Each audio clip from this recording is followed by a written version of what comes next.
வணக்கம். இலங்கையின் இன்றைய பிரதான செய்திகள். விரிவான செய்திகளுக்குள் செல்லும் முன்னர் முதலில் தலைப்புச் செய்திகள். நீதிமன்றில் முன்னிலையான நாமல் ராஜபக்ஷ நீதிமன்றம் பிறப்பித்த அதிரடி உத்தரவு. ஏனையின் வீதியில் நடந்த கோர விபத்து. யாழ் திரும்பிய 2 இளைஞர்கள் விபத்தில் பரிதாப உயிரிழப்பு. திடீரென மேற்கொள்ளப்பட்ட வாகன சோதனை. 24 ஓட்டுநர்களுக்கு தடை உத்தரவு. குடும்பத்தில் ஏற்பட்ட தகராறு. மின்சார கோபுரத்தில் ஏறி போராட்டத்தில் ஈடுபட்ட நபர் நீதிமன்றம் பிறப்பித்த அதிரடி உத்தரவு. இலங்கை நாடாளுமன்றத்தின் டிஜிட்டல் அமைப்புகளை இலக்கு வைத்து இணைய ஊடுருவல் அச்சுறுத்தல். வெளியான தகவல். இலங்கையில் நெரிசலிலும் உயிர்காக்க இனி மோட்டார் சைக்கிள்களிலும் பறந்து வரப்போகும் அவசர சிகிச்சை சுவசரிய சேவை. வெளியான தகவல். அடுத்த ஆண்டிற்கு ஒத்திவைக்கப்பட்டது பிள்ளையானின் அடிப்படை உரிமை மீறல் மனு விசாரணை. அடுத்த அறிவித்தல் வரும் வரை இனிமேல் கடலுக்கு செல்ல வேண்டாம், அதிகரிக்கும் ஆபத்து. மீனவர்களுக்கு வெளியான கடும் எச்சரிக்கை அறிவிப்பு. அவை எமது தலைப்புச் செய்திகள். இனி தொடர்பென விரிவான செய்திகள். விரிவான செய்திகளுக்குள் செல்வதற்கு முன்பதாக நீங்கள் எமது செய்தி சேவைக்கு புதியவர் என்றால் இப்போதே எமது செய்தி தளத்தை சப்ஸ்கிரைப் செய்து இணைந்திருங்கள். நாடாளுமன்ற உறுப்பினர் நாமல் ராஜபக்ஷவுக்கு எதிராக பணச்செலவை தடுப்பு சட்டத்தின் கீழ் தொடரப்பட்டுள்ள வழக்கை எதிர்வரும் அக்டோபர் மாதம் 29ஆம் தேதி வரை ஒத்திவைக்க கொழும்பு நீதவான் நீதிமன்றம் இன்றைய தினம் உத்தரவிட்டுள்ளது. இன்று வழக்கு விசாரணைக்கு எடுத்துக் கொள்ளப்பட்ட போது நாமல் ராஜபக்ச மற்றும் ஏனைய சந்தேக நபர்கள் நீதிமன்றில் முன்னிலையாகினர். வழக்கை பரிசீலித்த நீதவான் விசாரணைகளின் முன்னேற்றம் தொடர்பான அறிக்கையை அக்டோபர் மாதம் 29ஆம் தேதி நீதிமன்றில் சமர்ப்பிக்குமாறு உத்தரவிட்டதுடன் அதே தினத்தில் வழக்கை மீண்டும் விசாரணைக்கு எடுத்துக்கொள்ளவும் அறிவித்தார்.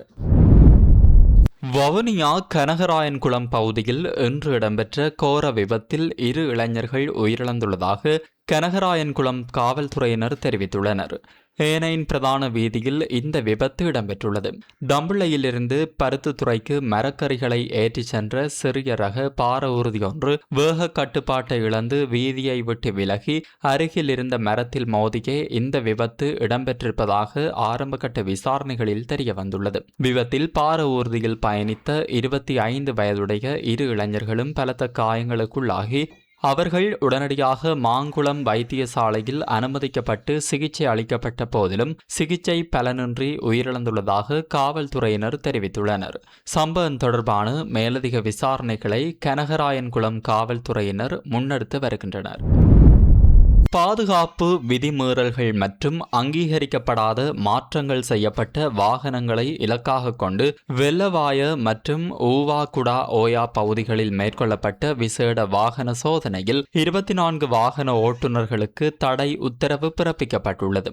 வெள்ளவாய மற்றும் ஊவாகுடா ஓயா காவல் நிலைய அதிகாரிகள் மோட்டார் வாகன பரிசோதனைகளுடன் இணைந்து மேற்கொண்ட இந்த சோதனை நடவடிக்கையில் அனுமதியின்றி மாற்றியமைக்கப்பட்ட வாகனங்கள் மற்றும் இயந்திர கோளாறுகளுடன் இயக்கப்பட்ட வாகனங்கள் பரிசோதிக்கப்பட்டன. இதன்போது வீதி பாதுகாப்பு அச்சுறுத்தலாக அமையக்கூடிய பல்வேறு குறைபாடுகள் மற்றும் அங்கீகரிக்கப்படாத மாற்றங்களுடன் இயக்கப்பட்ட 24 வாகனங்கள் அடையாளம் காணப்பட்டதாக அதிகாரிகள் தெரிவித்தனர். அதனைத் தொடர்ந்து குறித்த வாகனங்களில் உள்ள குறைபாடுகள் முழுமையாக சரி செய்யப்படும் வரை அவற்றை பொது சாலைகளில் இயக்க தடை விதிக்கும் உத்தரவு ஓட்டுநர்களுக்கு வழங்கப்பட்டுள்ளது. வாகனங்களில் உள்ள தொழில்நுட்ப கோளாறுகளை சரி செய்து அங்கீகரிக்கப்படாத மாற்றங்களை அகற்றுவதற்காக ஓட்டுநர்களுக்கு 14 நாட்கள் அவகாசமும் வழங்கப்பட்டுள்ளது. சாலை பாதுகாப்பை வலுப்படுத்தவும் பொது சாலைகளில் இயங்கும் அனைத்து வாகனங்களும் சட்ட ரீதியான மற்றும் பாதுகாப்பு தர நிலைகளுக்கு இணங்குவதை உறுதிப்படுத்தவும் இவ்வாறான விசேட வாகன சோதனைகள் தொடர்ச்சியாக முன்னெடுக்கப்படும் என அதிகாரிகள் தெரிவித்துள்ளனர். குடும்ப தகராறு காரணமாக உயர் அழுத்த மின்சார கோபுரத்தில் ஏறி போராட்டத்தில் ஈடுபட்ட நபரால் இலங்கை மின்சார சபைக்கு ஏற்பட்ட நஷ்டத்தை ஈடு செய்யுமாறு மாத்தறை நீதவான் நீதிமன்றம் உத்தரவிட்டுள்ளது. கம்பர்விட்டிய பகுதியில் கடந்த 21ஆம் தேதி இந்த சம்பவம் இடம்பெற்றுள்ளது. உயர் அழுத்த மின்சார விநியோக கட்டமைப்புக்கு சொந்தமான கோபுரத்தில் குறித்த நபர் ஏறியதால் பாதுகாப்பு காரணங்களுக்காக திஹகொட கம்பர்விட்டிய அக்குரச முலட்டியன, தேவேந்திரமுனை, மாவரல மற்றும் தெனியாய உள்ளிட்ட பல பகுதிகளில் 2 மணித்தியாலங்களுக்கு மேலாக மின்சார விநியோகம் துண்டிக்கப்பட்டது. பின்னர் காவல்துறையினர் அவரது குடும்பத்தினரை சம்பவ இடத்திற்கு அழைத்து வந்ததை தொடர்ந்து அவர் கோபுரத்திலிருந்து கீழே இறங்கினார். உடனடியாக கைது செய்யப்பட்ட அவர் மாத்தறை நீதவான் நீதிமன்றத்தில் முன்னிலைப்படுத்தப்பட்டு விளக்கமறியலில் வைக்கப்பட்டார். வழக்கு விசாரணையின் போது இந்த சம்பவத்தால் இலங்கை மின்சார சபைக்கு ஏற்பட்ட நிதி இழப்பை மதிப்பீடு செய்து அறிக்கை சமர்ப்பிக்குமாறு நீதிமன்றம் காவல்துறைக்கு உத்தரவிட்டது. அதன்படி 2 மணித்தியாலங்களுக்கு மேலாக ஏற்பட்ட மின்வெட்டு காரணமாக இலங்கை மின்சார சபைக்கு 2 லட்சத்திற்கு மேல் நஷ்டம் ஏற்பட்டுள்ளதாக காவல்துறையினர் நீதிமன்றில் தெரிவித்தனர். விசாரணையின் போது சந்தேக நபர் குற்றத்தை ஒப்புக்கொண்டதை அடுத்து இலங்கை மின்சார சபைக்கு ஏற்பட்ட குறித்த இழப்பீட்டை செலுத்துமாறு மாத்தறை நீதவான் நீதிமன்றம் உத்தரவிட்டது. மேலதிக விசாரணைகளுக்காக வழக்கு எதிர்வரும் நவம்பர் மாதம் 3ஆம் திகதி வரை ஒத்திவைக்கப்பட்டுள்ளது. இலங்கை நாடாளுமன்றத்தின் டிஜிட்டல் அமைப்புகளை இலக்காக கொண்டு இணைய வழி ஊடுருவல் தாக்குதல்கள் மேற்கொள்ளப்படுவதற்கான அதிகளவான அபாயம் நிலவுவதாக நாடாளுமன்றத்தின் 2025ஆம் ஆண்டிற்கான வருடாந்த செயல்பாட்டு அறிக்கையில் எச்சரிக்கை விடுக்கப்பட்டுள்ளது. இலங்கை கணனி அவசர தயார்நிலை குழு மேற்கொண்ட தகவல் மற்றும் சைபர் பாதுகாப்பு மதிப்பீட்டு அறிக்கையை அடிப்படையாக கொண்டு இந்த விடயம் சுட்டிக்காட்டப்பட்டுள்ளது. அறிக்கையின்படி நாடாளுமன்றத்தின் சைபர் பாதுகாப்பு தொடர்பான 56 அம்சங்கள் கணக்காய்வுக்கு உட்படுத்தப்பட்ட நிலையில் அவற்றில் 46 அம்சங்கள் மிக உயர்ந்த அபாய மட்டத்தில் இருப்பதாக கண்டறியப்பட்டுள்ளது. இந்த பாதுகாப்பு பலவீனங்களால் அனுமதியற்ற நபர்கள் டிஜிட்டல் அமைப்புகளுக்குள் ஊடுருவுதல், உணர்திறன் மிக்க தகவல்களை திருடுதல், நாடாளுமன்றத்தின் செயல்பாடுகளை பாதித்தல் மற்றும் உத்தியோகபூர்வ இணையதளங்களை சிதைத்து நிறுவனத்தின் நற்பெயருக்கு சேதம் விளைவித்தல் போன்ற சைபர் அச்சுறுத்தல்கள் ஏற்படக்கூடும் என அந்த அறிக்கை எச்சரிக்கிறது. இதனை அடுத்து அடையாளம் காணப்பட்டுள்ள பாதுகாப்பு குறைபாடுகள் மற்றும் பலவீனங்களை உடனடியாக நிவர்த்தி செய்ய தேவையான நடவடிக்கைகளை முன்னெடுக்குமாறு கணக்காய்வு பரிசீலனையில் பரிந்துரைக்கப்பட்டுள்ளதாக நாடாளுமன்றத்தின் 2025ஆம் ஆண்டிற்கான வருடாந்த அறிக்கையில் குறிப்பிடப்பட்டுள்ளது. இலங்கையில் அவசர மருத்துவ சேவையின் முன்னணியில் விளங்கும் 1990 சுவசரிய ஆம்புலன்ஸ் சேவை தனது சேவையை மேலும் விரிவுபடுத்தும் நோக்கில் புதிய நடவடிக்கையை முன்னெடுக்க உள்ளது. அதன்படி எதிர்காலத்தில் அவசர மருத்துவ உதவிகளுக்காக ஆம்புலன்ஸ் வாகனங்களுடன் இணைந்து அதிவேக மோட்டார் சைக்கிள் அவசர மருத்துவ சேவையையும் அறிமுகப்படுத்த திட்டமிட்டுள்ளது. சுவசரிய அறக்கட்டளையின் 10 ஆண்டுகால தொலைநோக்கு அபிவிருத்தி திட்டத்தின் ஒரு பகுதியாக இந்த திட்டம் முன்னெடுக்கப்படுகிறது.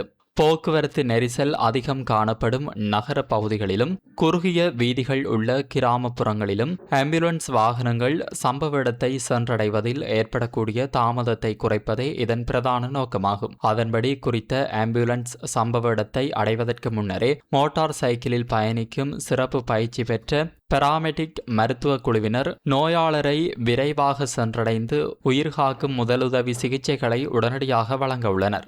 இதனுடன் இலங்கையின் அவசர மருத்துவ கட்டமைப்பை மேலும் வலுப்படுத்தும் வகையில் தற்போதுள்ள 1990 சுவசரிய ஆம்புலன்ஸ் வாகனங்களின் எண்ணிக்கையை 500ஆக உயர்த்துவதற்கும் சர்வதேச தரத்திலான நவீன தொழில்நுட்ப வசதிகளை அவற்றில் இணைப்பதற்கும் நடவடிக்கைகள் மேற்கொள்ளப்பட்டு வருகின்றன. இந்த புதிய திட்டங்களின் மூலம் இலங்கையின் அவசர மருத்துவ சேவை மேலும் வேகமானதாகவும் திறன்மிக்கதாகவும் மாறும் என எதிர்பார்க்கப்படுகிறது.